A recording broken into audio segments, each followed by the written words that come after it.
was a COVID hire. So I actually started remotely, but then moved from DC to Salt Lake City. But I'm always been at home pretty much. Started my valuation career in an office and then transition was pretty smooth. But I also do kind of half travel, half work from home. So as long as I'm about 30 minutes from an airport, I'm in good shape. I work from home, and I've done that historically for almost all of my career. But just recently, I joined a co-working space, so I can kind of get out of the office for like 1 or 2 days a week. And actually, I kind of talked about what I do, and they want to have a fireside chat about the appraisal industry. Our assignments have changed based on our client demands. So we started with the pandemic, with the increase of residential demand. That certainly put a lot of pressure on residential appraisers. So a lot of that work from the origination side of the house. And then now with interest rate increases, there's been more debt restructuring appraisals and demand for our servicing clients. So the workload necessarily hasn't changed, but we adapt with our clients. But the DC area is somewhat insulated from a lot of the changes that happens in the market. So after about that month of, I guess kind of figuring out how we're going to get the data, what's going to be the different processes, what's acceptable, then I was really the busiest I've ever been. And I think I still stay the busiest I've ever been. And I primarily work with private banks and direct lenders. The pandemic certainly put an increase on the communication. So everyone's had to pretty much look inward, determine how their communication style is being received, what they can do to strengthen it. It's also put the burden on everyone to find different channels of communication, whether that's Zoom calls or text, schedule inspections or emails. So I've always worked with the mobile phone in the field for the Total app, but we work with lasers, we work with the iPad. We work with virtual assistants. We have a lot of trainees. So a lot of new ideas and technology is kind of going on that I didn't really employ before.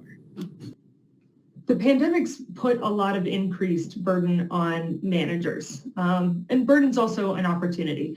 So it's one, the norms of working in an office and getting to walk down the halls and ask a question, or trainees working and trying to learn not only from their supervisor, but also from their peers and other seasoned appraisers in the office.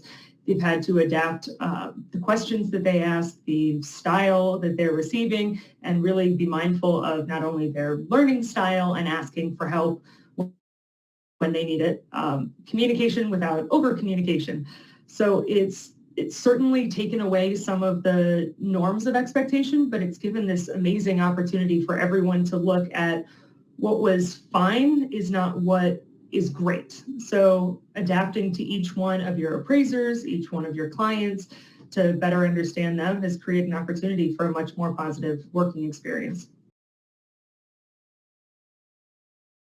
New environment. I think there's been so much difficulty for new appraisers coming in. So the adoption of technology to provide some value for their managers, maybe that's something that they haven't seen, different ways to be more efficient. You're not necessarily reinventing the wheel for an established appraisal process that you're still learning how to navigate, but providing some value for your supervisors and what are good ways to kind of manage up and help them communicate with you.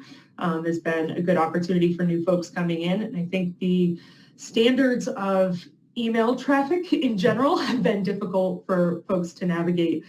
So really understanding that, having an informal relationship with some of your team members and switching some of a conversation to text versus relying on some of the traditional channels that you may have when everyone was in an office. It's made adaptability a prime focus for a lot of folks. I think to collaborate, you have to be open that, we may be in the same market, but there's enough work for everyone. A lot of us are really, really busy. So I think be open to, okay, I can't do this one right now. Can you cover it? Or can we go together approaching a particular client and say we can cover, 2 or 3 states that before we could only cover 1 or 2, but now we can cover more because we're collaborating with other appraisers, in our region. Valuations had a lot of different seasons and different adoptions in both the market changes and technology changes and staffing changes and regulatory changes. The appraisers are highly adaptable by nature. So new folks coming in have an opportunity to understand the existing landscape and then bring in some of the things that may have worked in their college experience, or some like small things like being able to introduce a Teams chat or a shared database, or really tap into some of the resources through the Appraisal Institute and talk with some of the other chapters. So find your peers in other markets and kind of expand. How did you gain geographic competency when your firm expanded one state over? There are so many resources available that it's hard to balance a full workload and also take the time to invest in yourself and some of these additional trainings, but it absolutely pays off.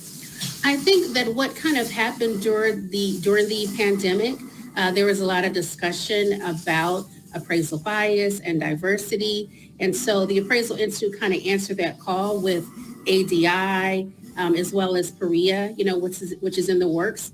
So one of the things that kind of came out of the community engagement was the opportunity to assist the PAVE task force in what we call an appraisal ride-along. So it's like the day in the life of an appraiser.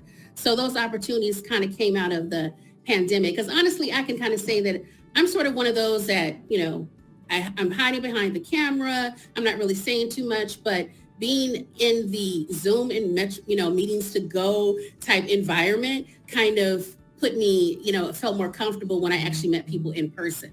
So in the pandemic, I've been doing this for years, but during the pandemic, I was able to either supervise or advise 4 new appraiser trainees into the industry.